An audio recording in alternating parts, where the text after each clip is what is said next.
welcome back sa ating channel na It's a Truck. So ngayon magtatanim tayo na Nepenthes ventricosa porcelain. So yun ang bago ko nilagay sa Shopee store.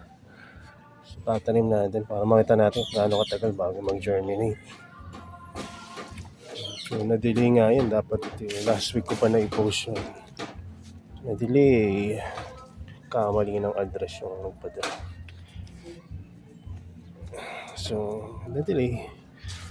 Yung kapadala niya dapat sa akin, bumalik sa kanya. Tapos pinagpadala siya ng paano. So, ganun talaga. Nangyayari talaga yan.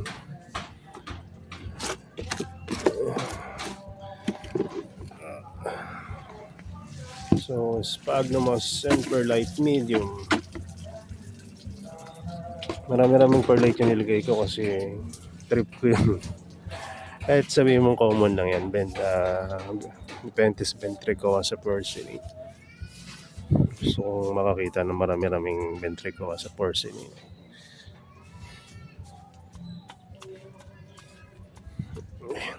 So, tapos yung gagawin natin yan. Tapos natin yung mekus. Lalagyan naman natin ng pure sphagnum sa ibabaw. Kasi nga pala ako kukuha ng pure sphagnum. Dito na lang kaya ito. Okay ba ito? Nakita niyo yung quality niyan. Medyo hindi na maganda pero may mga live kasi kaya sa tingin ko okay rin ito. Gawin June. Although may chance na ma-outgrow niya yung mga seeds. Pero hindi naman ganun kasama yung lagay. Galing lang natin yung mga damo-damo dyan sa ibabaw. Para kapag ginamit natin, ayun ang hindi maka-outgrown sa mga plants natin. Yung mga ilang live, makakatulong pa nga yan.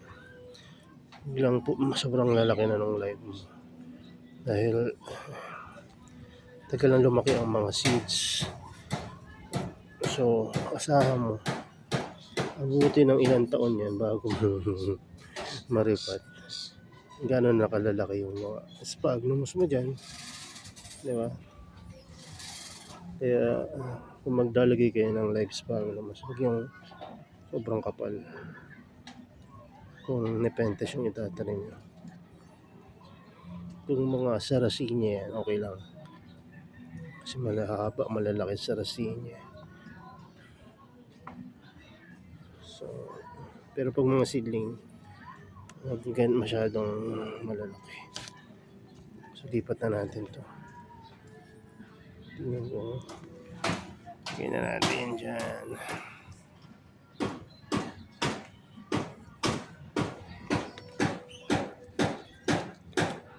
Tamad na kasi ako gumawa ng ano.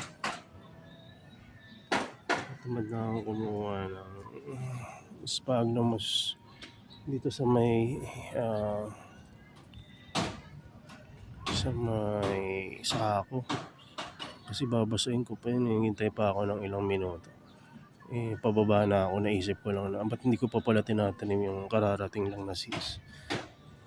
Kailangan natin i-take advantage yung mga freshness yung mga seeds natin. Para pinabakan natin. Kasi kung habang patagalin natin yung seeds, mas less na yung germinate dyan. Kaya pagka may bago at may budget at trip mo yung seeds, bili mo na agad. Huwag ka na magdalawang isip pa kasi mas tatagal yan, mas less yung germination. Pero pansin ko dun sa atin Barrow kasi tinanggal ko na siya sa Shopee store dahil tinanim ko na nga. Bilis pa rin nag-germinate. Ibig sabihin fresh talaga yan. Nakuha natin.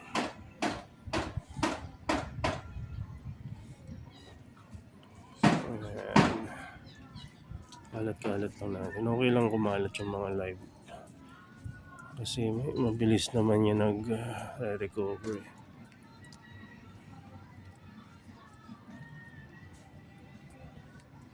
Yung mga lugar lang talaga na panot-panot. So okay na. Ito yung magagamit pa natin itong mga tray na to. Kaya, so ito, didiligan natin ngayon. Tapos diligan pwede ng taniman.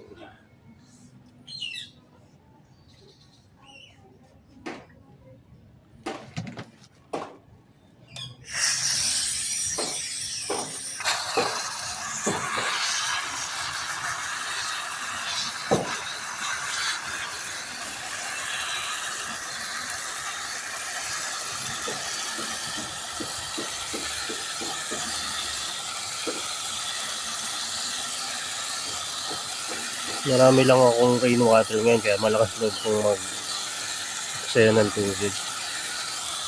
At madalas rin umulan dito sa lugar namin ngayon. Maganda rin naman talaga na ang tataniman nyo nahugasan ng maayos. Low ppm talaga.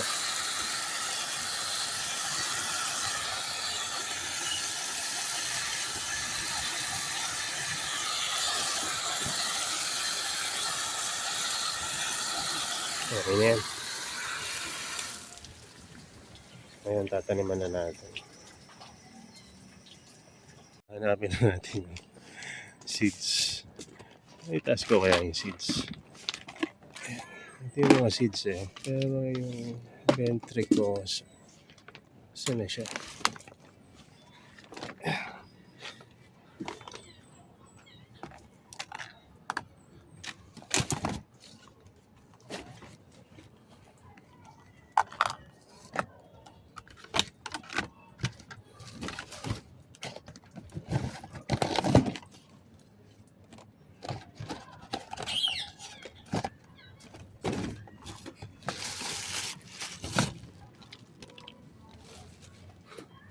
Ito pala yung ventricles.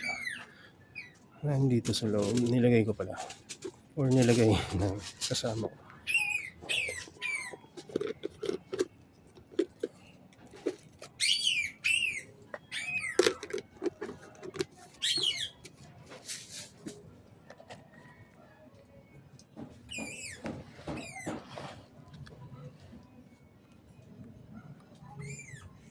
Tanim tayo ng seeds ngayon. So yung mga lugar na may mga tuyong dahon, pwede yung tanggalin yun para kasi baka hindi tumubo yung ano dun seeds. Kaya maganda, sphagnum-moss talaga. So magtitira tayo ng konti dahil may mga, baka may umorder. Pero kumpara sa ibang seeds na nabili ko, fresh rin ito. Tingnan nyo. Parang kabubukas pa lang. Tsaka maganda kulay niya. Makikita nyo sa kulay rin ng seeds kung bago. Pagka ganyan pa yung kulay. Light color. Pagka medyo dark na, medyo tagal-tagal na ng konti yan. Pero nag-strike pa rin naman. Tulad nung Attenborough. Tsaka yung Alata na nakaraan. Ayan mga nag-strike. Pero mas fresh pagka ganito pa yung kulay. Tsaka less chance na magka-molds kasi parang kusa siyang bumuka, hindi siya pinilit. So tanim tayo. Magtira lang tayo ng konti.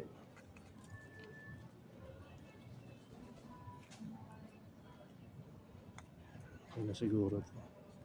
Ayan, tira tayo 3, 4, 5, 6, 7 pods ang tinira natin. At ang tatanim natin ay 2, 4, 6, 8 pods. So, ini-store ko pala yung seeds. Tingnan nyo. So, merong silica gel. Hindi naman nakapatong dyan yung seeds, kundi nilagyan ko pa ng tissue tapos nasa lalagyanan. Para mapanatili natin yung hindi mag-algae, mag-fungus. Tubuan ng mushroom yung seed buds. So, ayan. Tanim na natin. Kalat-kalat lang. After 2 weeks at walang bumili ng mga porcelain natin na seeds, tatanim ko na lahat yun. So, ayan. Ingay ng mga kandidato, lalo ko kayo hindi buboto.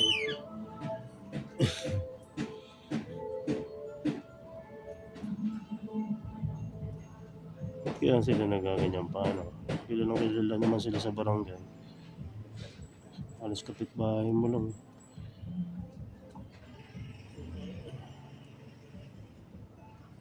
Yung mga national level, pwede pa siguro dahil hindi masyadong kilala yung iba doon. Pero yung mga barangay, siguro natin yung mga poster nila, tsaka yung house to house. Pero mag-iingay pa sila dyan 24 oras. Parang hindi na maganda yun. Kasi may mga bata na natutulog, nag-aaral, merong hardinero nagbablog. Diba? So, sa ulo ko na nga jingle nila kaya pag bumababa ako, kinakantahan ko yung misis ko ng jingle ng kandidato.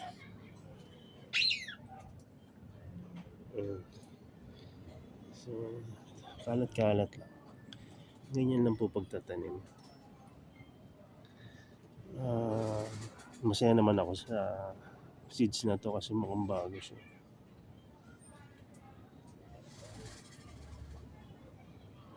At ano pala, may yung mga natural habitat na itong mga to nasisira na dahil syempre sa pag-progress ng mga infrastructure na pinapatayo, mga tulay, mga daan, mga facilities, no, nasisira yung mga habitat na ito sa wild. Nagpabahay, nagdating pa yung mga poacher.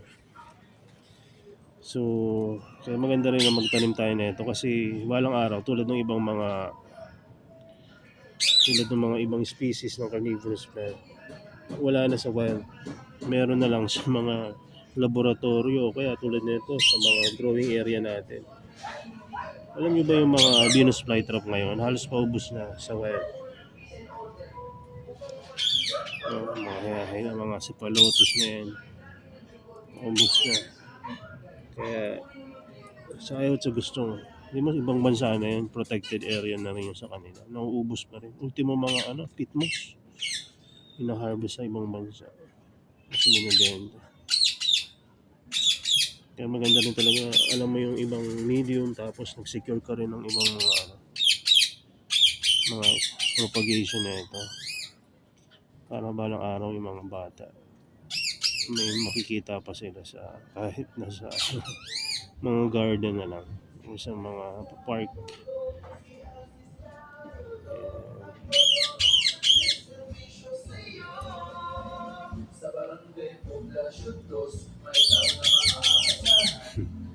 Itelehi so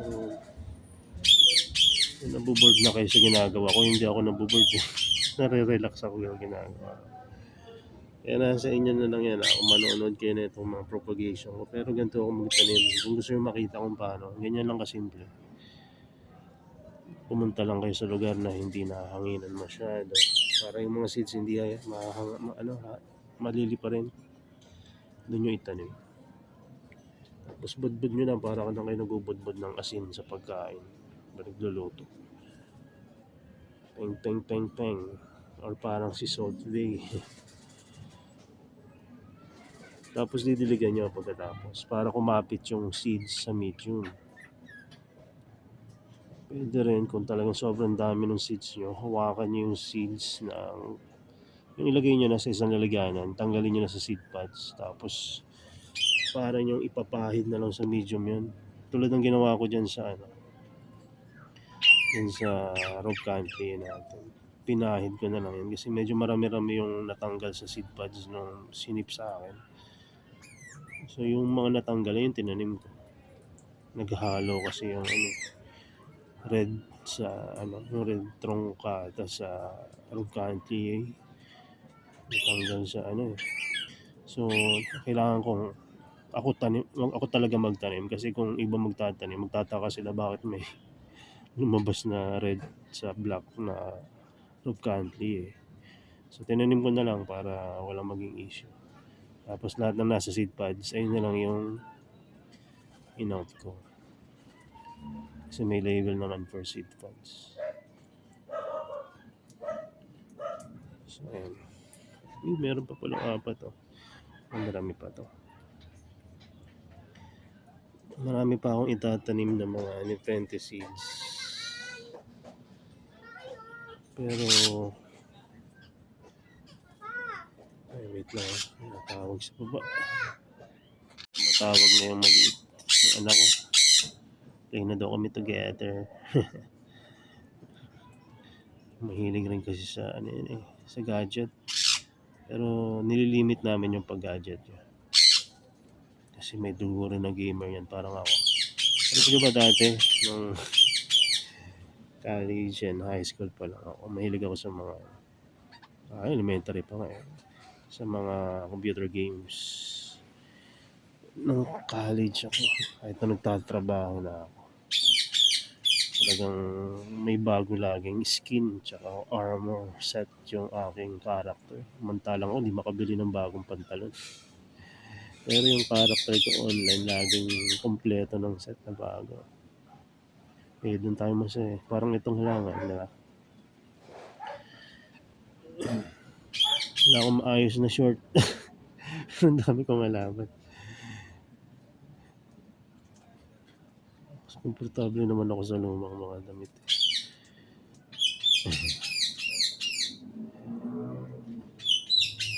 Parang sa mga siklista rin. Ang ganda ng bike. Upgraded lahat. Tapos yung brief, bacon na. Or yung damit, luma na.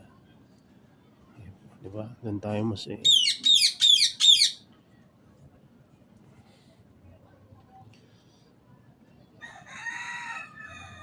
So, ayan. 2 pads na lang to ha. May mga nepentes na napakadaling itanim pagka maayos yung pagka-harvest. Pagka na-harvest ng masyadong maaga, ang hirap tanggalin yan sa seed pods. Tatagal talaga kayo natanggalin yan isa-isa. Maganda yung ganito na kusang natatanggal na sa seed pods, yung nakaputok na yung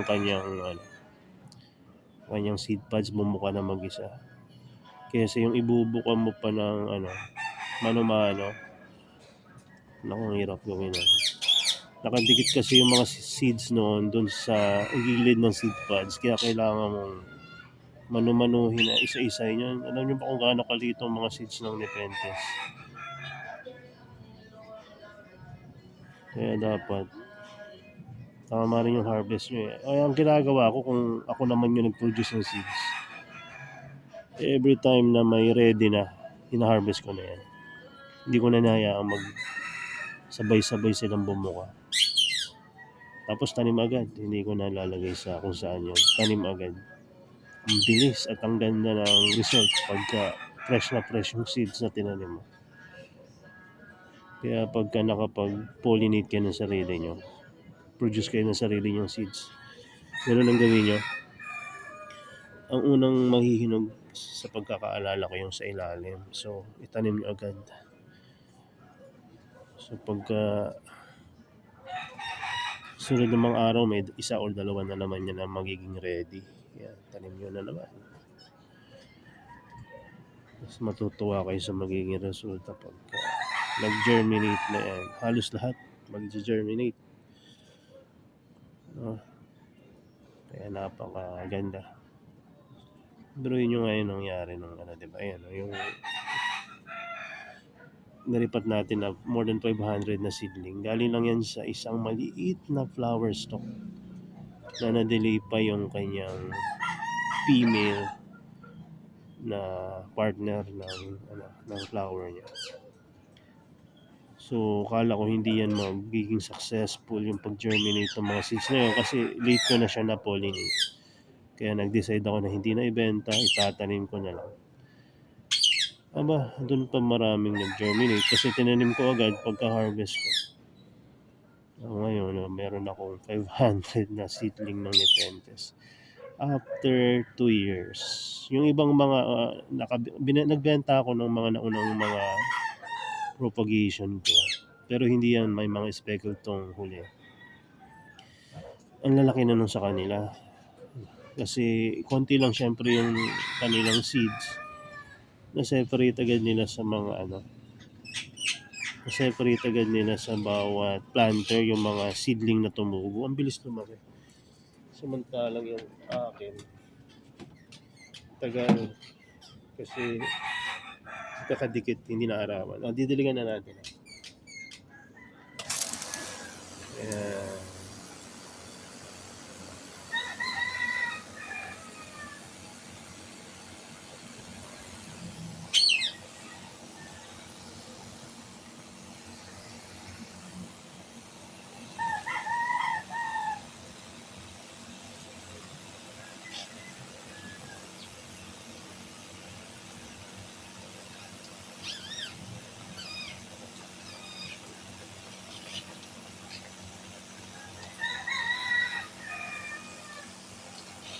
Ganyan ako magdilig para kumapit yung mga seeds sa medium. Pag nakalatag kasi ng maayos yung seed sa medium, pagka tumubo, hindi mahirapan na kumapit yung roots, first root niya sa medium. So, mataas yung success rate. Alam nyo bang natetempt ako ngayon ubusin yung seeds, kaya lang kasi baka may gusto sa inyong bumili. Sige, next week pag walang bumili, itatanim ko na. Nakaka-enjoy rin kayo magtanim ng 20 seeds. Although ang tagal bago mo mapakinabangan at makita yung ganda nila. Maganda kasi sila pagka magkakatabi na tumubo. Kahit mga mga common, ang ganda nila pag magkakatabi. Tapos maliliit. Ang cute. Tapos may mga iba pang lumalabas na variation. Kahit na red parehas yung mother nung nakaraan, may mga lumabas na batik-batik, lumabas na almost white, pink, red. Diba? Tapos may green. So ayun na muna ha. At pupwesto pa lang natin itong tray na to. So alam nyo ba, saan pinupwesto ang patatanim lang na seed ng nepente. So pasensya na kayo sa daliri ko. Pero bagong linis siya. So lagay nyo lang siya sa medyo shaded. Tapos iwasan nyo na magagalaw siya. Iwasan nyo rin lagay sa mainit na lugar. So pinaka-best na lugar na nakikita ko ay dito. Ayan. So dyan natin lalagyan. Tapos yung tinanggal natin is sphagnum. Ito naman natin lalagay. Tatanggalin lang natin itong bagong dating ng mga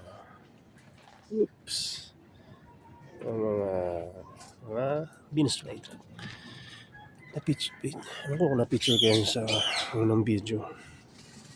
Pero may tayo, bagong dating. May puti dyan. Naglakas loob lang ako na kumuha.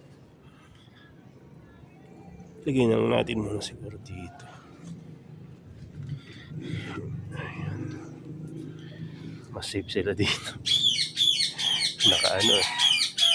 Naka-kulungan Siguradong safe sila dito. At hindi ko rin masyadong nalagay muna sa initan. Para na itong puti. Pero nasa initan to, dun sa binili ko. Outdoor hybrid yung setup niya. So, dyan ko nalalagay. So, mga to dito na sila. Mga hindi naman to maarte. At i-repot ko rin to siguro bukas. So, ang dami ko pang tenggang gagawin. So, iba't ibang mga sanjus yung nandito.